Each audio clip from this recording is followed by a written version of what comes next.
Hi, let's start the chapter.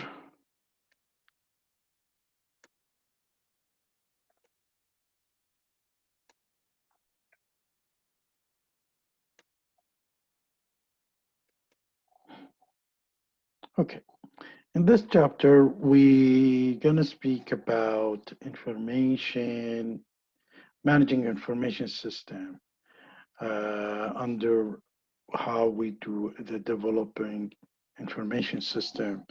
We did speak a few times about it, so it would be it's nice to refresh some information and also further explore how to develop information system.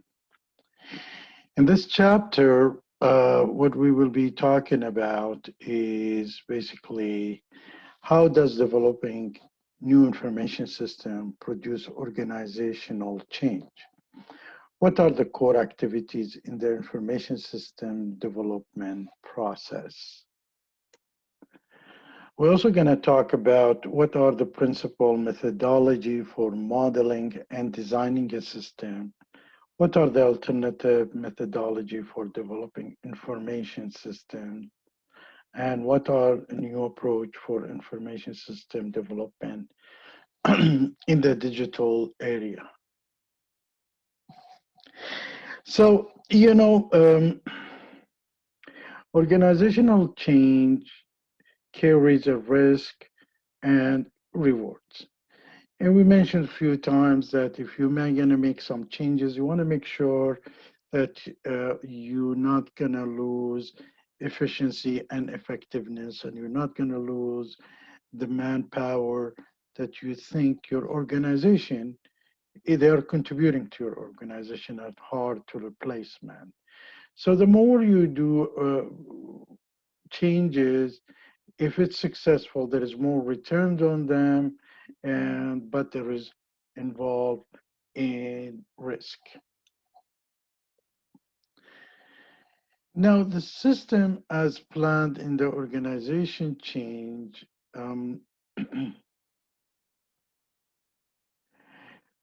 the degree of the organization change is the business process redesign. Redesigning of business process to recognize the workflow, reduce the waste, and repetitive task.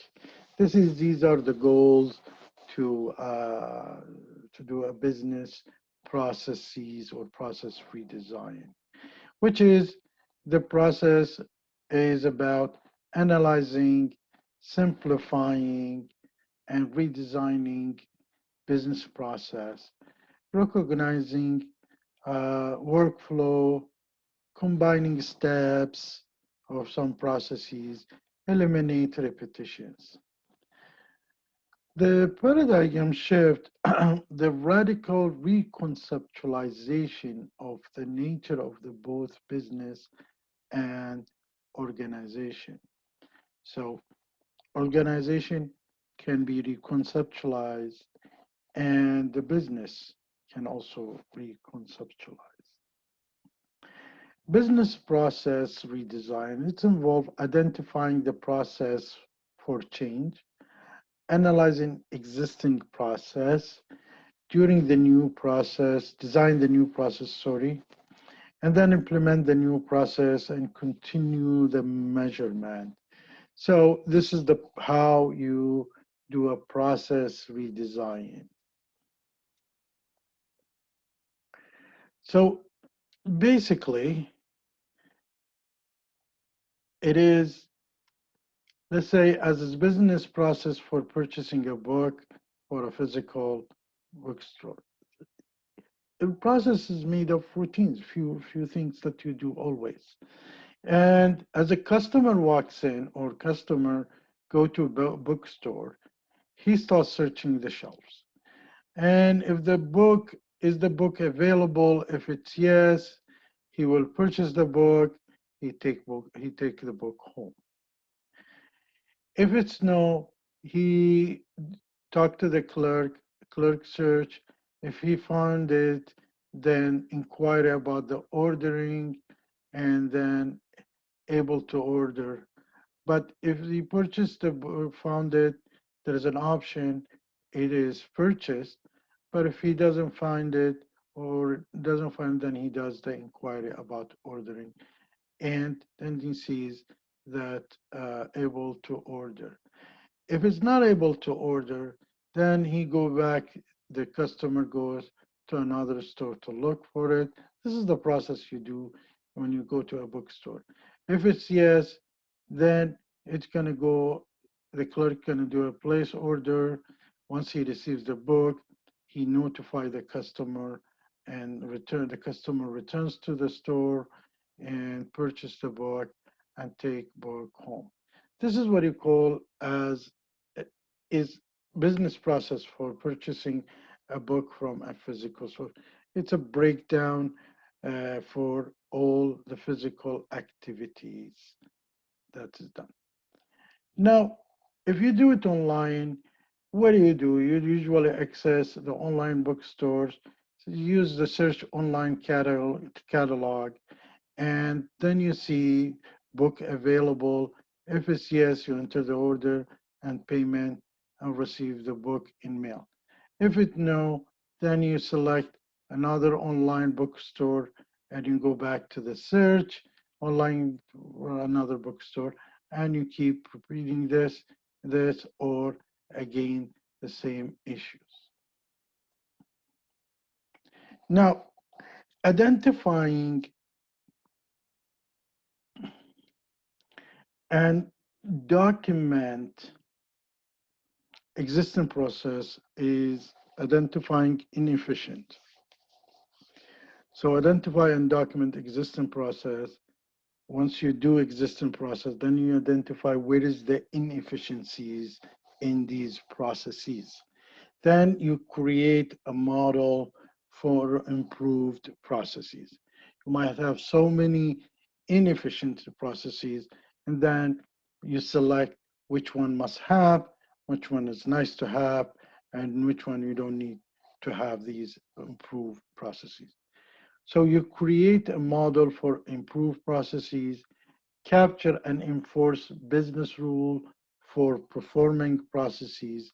So this process is how it's going to contribute to the performing from enforce certain business rules, integrating existing system to support processes improvement, whether these new processes can be created within current system or integrating it.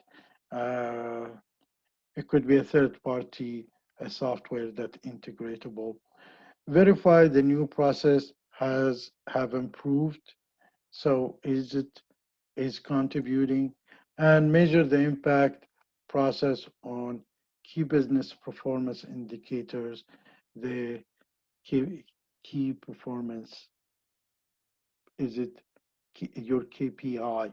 You set up your KPI and see whether it has met your method or below or above. Now, the overview of a system development, which is the ways for you to start in a big business job, is system analysis or business system analysis, is establishing the information requirements. Then you do a system design, describe how the system will meet the information requirement. So first you establish information requirement, and then describe how the system will meet the information requirement. And then complete the development process, like a programming, testing, conversion, and a product production and maintenance.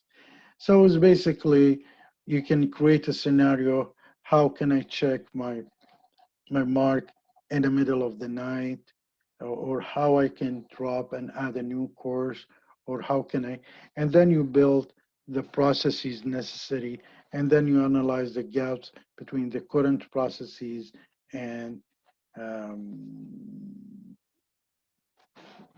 the processes that it's needed for meeting the new KPI. And then you start programming, and then you start describing it.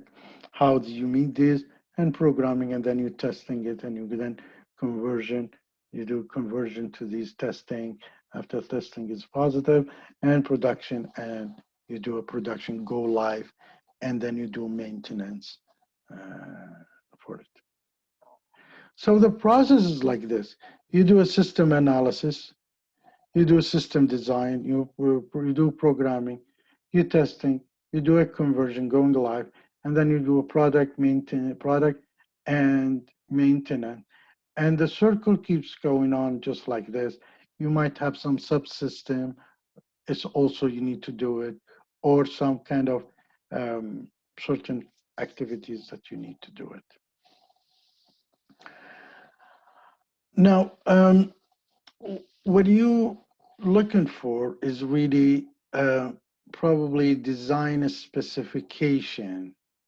And in the design specification here, we're talking about the output, what's the mediums of output, what's the content, and what's the timing. We look, you know, from back to end. And then you look at the processing, which is compensation. Well, first let's look at it vertically. It's like, what's the output? What's the medium? With printer, screens, whatever. The content that you're looking for, when you need it. What's the input? What's the tools of input? Like, is it origins? Is it flow? Is it data entry you enter? And the user interface. Is it simplicity, simple to use it? Efficiencies, logic, or a feedback? Errors should show up there. The database design, logical data model, how it works, where they get these information, volume and speed requirement for file organization and design, record specification. Then you look at the processing part of it, how the computations happen, the program models, requirement reports, what kind of timing of output and reports, manual procedures, like what activities, who perform them, when, how, where. This is all about system analysis. And then the control, the input control, characteristic, limit, reasonable. You look at the processing control, you look at the output control, you look at the procedures control, you look at security part, which is access control. You maybe catastrophe plan, audit and trials, catastrophe plan, disaster recoveries. Then in the documentation, you look at the operation documentation, system documentation, and user documentation. These are usually when you start the work, they will, give you these documentation. And then you look at conversion, transfer files, initiating new procedures, select how you do the testing, cut over the new system. And when you are handing the new system, then you look at it, the training, select the training technique, how you're going to train, develop, whether through the online or hands-on, develop the training modules, and identify training facilities like the place you're going to train, the tools is needed.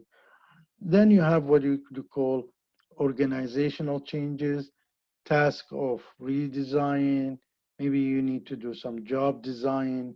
Maybe you have to do a process design, and organization structure design could be done there, reporting to different people and reporting relationships, as I said.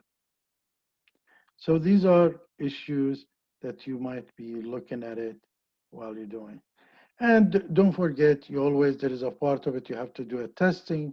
And the testing, before you go live, you do the testing condition and you put the testing. Basically, you want to see what will happen if you change a record, if there is a special requirement, which is none, and then change existing record.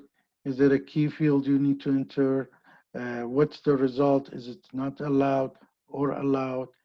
And then the change non-existent record, other field might be invalid key message, what message shows up, and deleted record, what will happen. The special requirement, deleted record must be available. Is it who's supposed to do it? Deleted messages might be showing up. And make a second record, so you change above, okay, if valid, and then insert the record and abort during the change. What will happen in these cases to test the new procedures?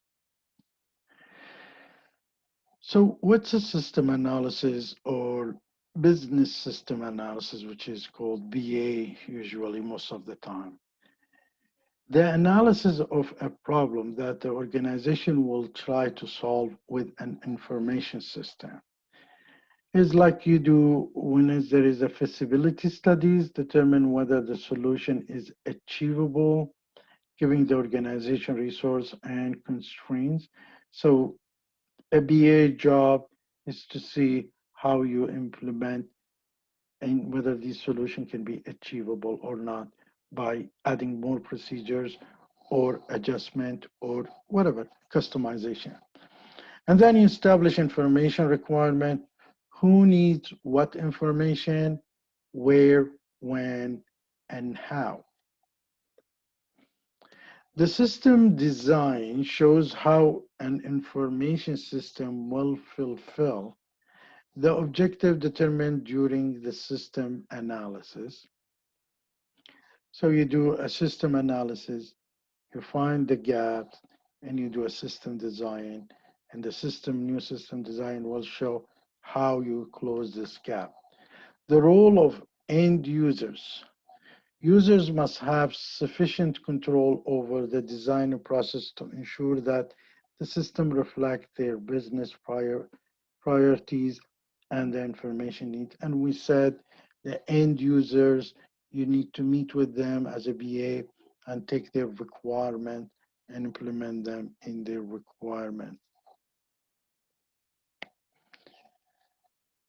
So then you do, next stage, you do a kind of programming and you're translating the specific system specification prepared during the design into a program code.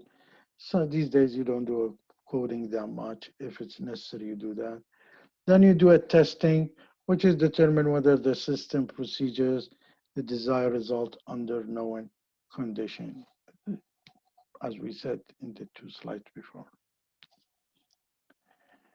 In the testing, unit testing or program testing, testing each program separately in the system. You see if there is errors might happen, things might you need to fix it, and according to work on it. And then you do after this, you do the testing the information system as a whole to determine if discrete model function together as a plan. Because you're building a few programs, you need them to see if they're working together and there is no effect. It has to some kind of result that you're looking for. Then after that, you accept the testing, which is to provide the final certifications that the system is ready to be used in the production setting or going live. When it's ready to be used is what you call a conversions, which is moving from the old system to a new system. And that's, you bring in new system. It could be, definitely could be a parallel strategy doing the both and moving step by step. Could be a direct cut over strategy, suddenly stop the old system and start the new system. Could be a pilot study, have a group use it and get the feedback. And could be a phase approach, which is some module from here and some module from the new system. And that's, then you go, when you go live, when you do the conversion, you get ready for production and maintenance. So the system development, as we said, and the definition is here, system analysis, system design, programming, testing, conversion, production, and maintenance. They're all, the descriptions are there. You can take a look at them. The modeling and design system, the structured methodologies. Now there is a structured, which is technique or step-by-step progressive. There is a process-oriented focus on modeling, process or action that manipulate data, and there is separate data from the process. That's a structured methodology. They have a different name like waterfall and agile. And then you get it done through that as a project manager. We will speak on the next chapter about project management. Then you have the data flow diagram, which is how the data will be, or DFD, and then, or the structured chart, you do how the information is flowing. So basically the system has a three process. If we're looking at the student, we have explained that before, but it's basically a student make a request course, verifying availability, if the course available or not. And then if the course available, then accept it or reject the section, enroll the student if it's accepted. And if it's accepted, then they confirm the registration and confirm letter to him. Now, this all goes utilizing the database and the student master files to verify all these processes, like course details comes into this, course enrollment, how many students here involved in it, in a course file that tells how many students. And then you have the student details, which is the course, the student master file. It's happening here. Now, high-level structure chart for a payroll system. What you do is usually there is a process of payroll, which is you grab the data from the valid, get valid inputs, you put valid input, you get inputs data and validate the inputs, whether the data you're entering is right, the name, the SIN number or whatever. And then you put the calculation, putting the gross pay and the net pays, and comes in the right output, which is the update master file, and also write the check report and output files. These are what you call a high-level structure chart for a payroll system. The primary tool for representing system component process and the flow of data between them, that's what you call a data flow diagram. Offers logical graphic model of information flow, high level and lower level also, you go details, high level and lower level diagram can be used to break the process down into successive layers of detail. The more you go lower level, the more you're clear without, you don't need to improvise while the programming is happening. So the more you go on details level, lower level diagram, it makes it easier also for the programmer to do it. And data dictionaries define the control of data flow and data resource. Keep in mind, if you are in charge of programming, all these programmers most of them would not understand the business. You need them to break down your work in a small pieces, and they will be doing the programming that not necessarily they should have an understanding of your business or the whole business.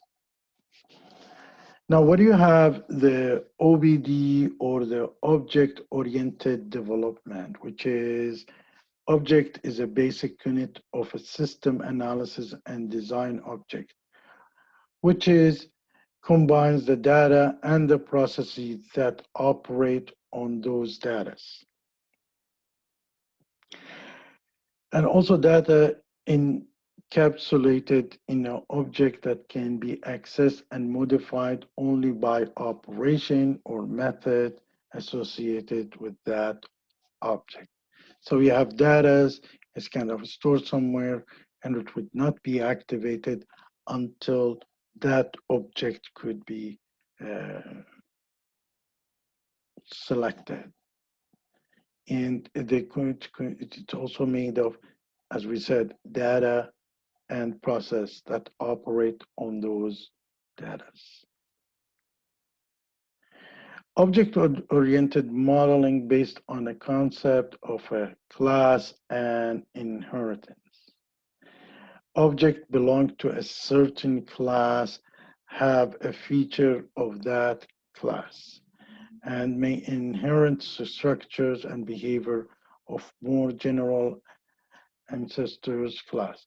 So in other words, there is the object of how you do entering information for the management, for other level, middle management, or employees, and what kind of data they can get out of it, what kind of information they can see, what they cannot see, what kind of information they enter, what they cannot enter, and what is not there for them to see. It's a different structures inherited. So here the figure illustrates how the classes inherit the common feature of theirs. So you have what you call a salary, an annual bonus, and calculation bonus. It could be differed from one class to another. You have the hourly, and we spoke about IBD and how they work on, during the MECA time. Hourly rate over time, and calculation over time. And then you have what you call temporary, daily rate, and determined. This all is a pay which is depend on the position, date of hire, and the whole employee situation. Now we go to computer-aided software engineering, software tools that automate development and reduce the repetitive work, including the graphic facilities for producing a chart or diagram. These days you utilize AI, just tell them what do you want to see and they can design it for you. And you don't need to search the Google. Screener report, generator report facilities, analyze and check-in tools, data dictionaries, and code and documentation generators. It's also support iterative design by automating revision and change and providing prototyping facilities, how it operates, requires organizational discipline to be used effectively. In other words, if you're not using it, you don't have it. The alternative system design and development approach is, which is the traditional system life cycle, is like, the waterfall, which is we will be talking more about it in the next class. The prototyping, which is, you make a small application and you do a prototype or a proof of concept, end user development, and you start from what the end user wants to see and you go development, or you use the software application software package, which is, you know, so many of them, IBM, Oracle, SAP, Microsoft. There's so many of them. And or you can do the outsourcing for system development. But the system development life cycle, what do you do? As we said, you do a system analysis, you do a system design, you start programming, testing, conversion, production, and maintenance. Now, keep in mind, sometimes there is no clear cutoff between some of these stages, and they might be, some kind of, you might be doing one application or one module, and you reach to a conversion, and another module is still in the phase of programming.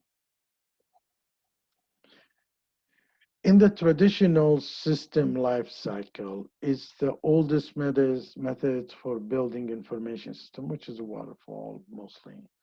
Phased approach divided development into a formal stages. Waterfall follows waterfall approach.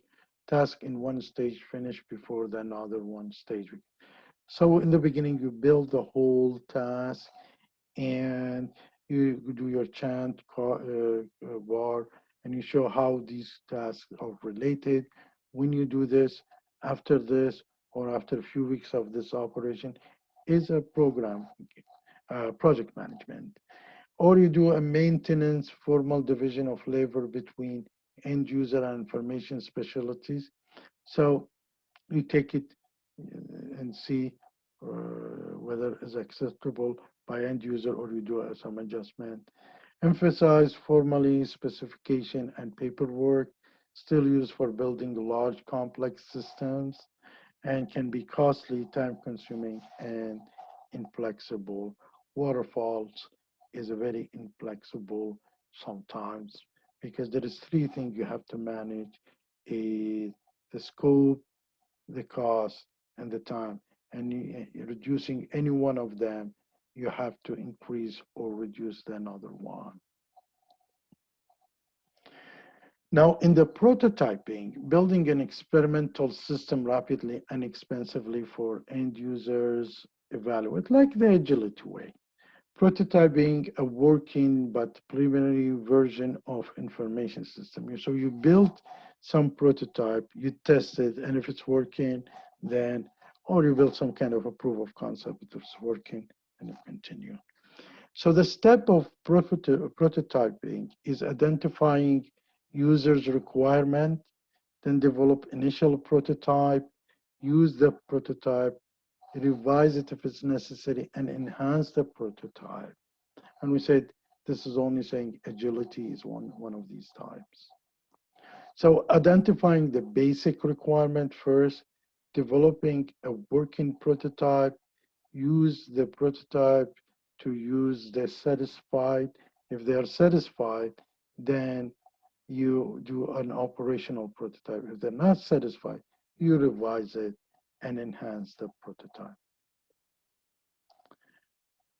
The advantage and disadvantage of prototyping. The advantage is useful for some uncertainty in requirement or design solution.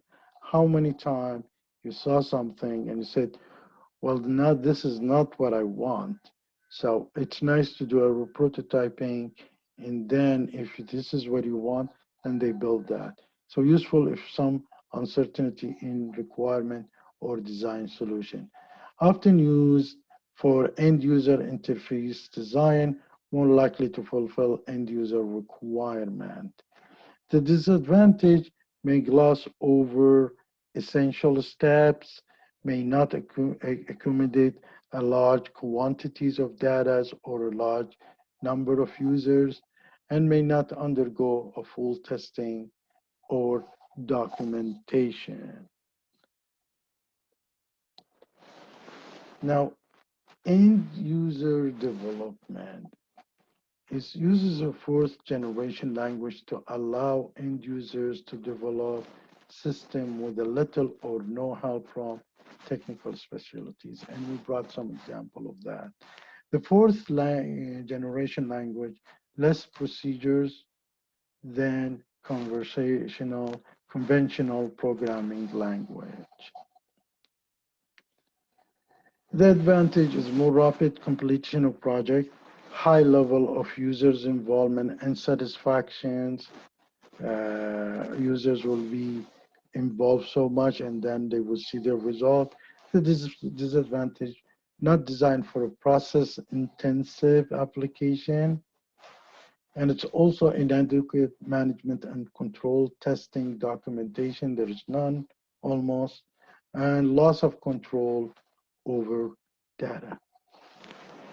End user, managing end user development require cost justification of end user system project and establish a hardware, software, and quality standard also. These are the fourth generation from personal oriented toward the information system professional.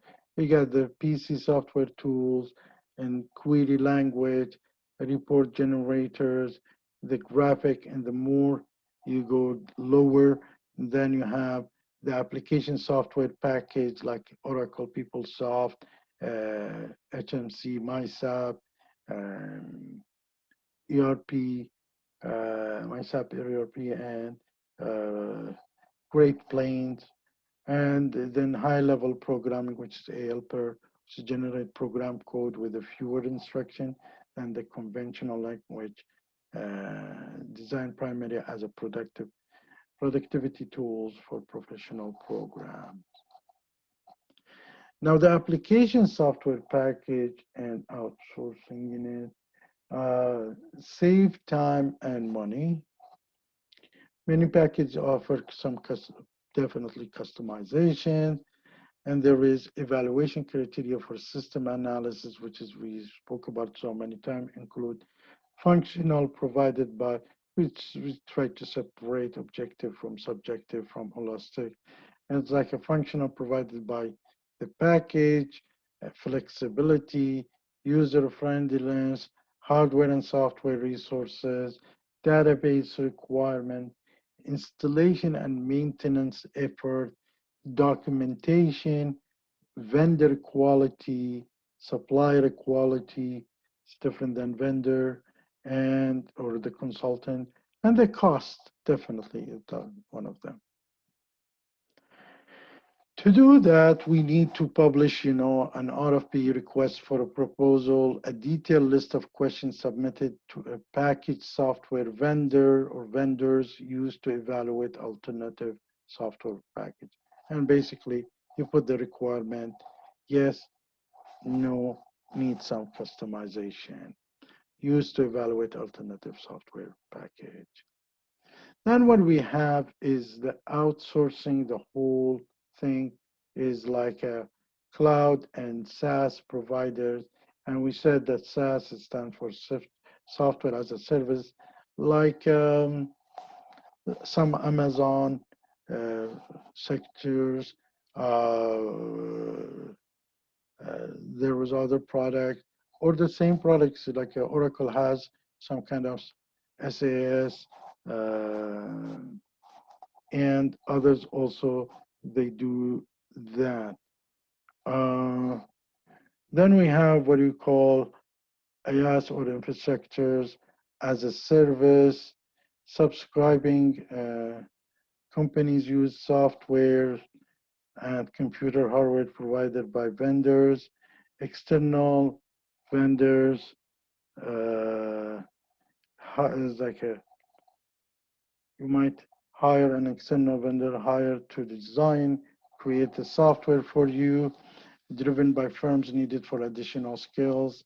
We spoke about IBM and Middle East and the Middle East extension and how we integrated that resource and asset domestic, whether you want them domestic or offshore outsourcing, these can make a big difference, driven by, and this is probably driven by cost saving.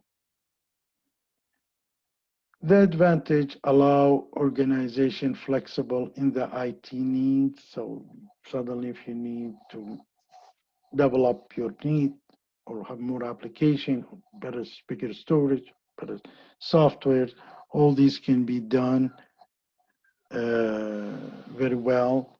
The disadvantage, the hidden costs in it, that you need to look at the total cost of ownership, hidden cost identifying and selecting vendor, a transition to a vendor, opening up a properties, business, sometimes processes to a third party. And I'm not going to go through this. You just can do the calculation whether you need to outsource it or doing it in-house on, outsourcing, whether it's offshore or on the country, and that might be having a hidden cost as its calculation is being done here. Sample. And then what do you call a rapid application development, process of creating a workable system in a very short period of time. And we brought an example. Sometimes you wait for the car to have everything in it, like the air conditioning, the radios, everything. And sometimes, if it's in the winter, you might get a car, and then this car, they will call you once in a while to put something extra in it, which is meet your requirement. So they give you something workable, and then they fix up the rest utilizing technique, and they're doing this by utilizing techniques such as the visual programming and other tools for building graphical user interface, iterative prototyping of key systems, elements, we spoke about them, and automation of programming code generation can be done this way, and a close teamwork among end users and information system specialists. They keep working on it. And we said agile is one of the most used way of project management is to give something and then keep adding things on it.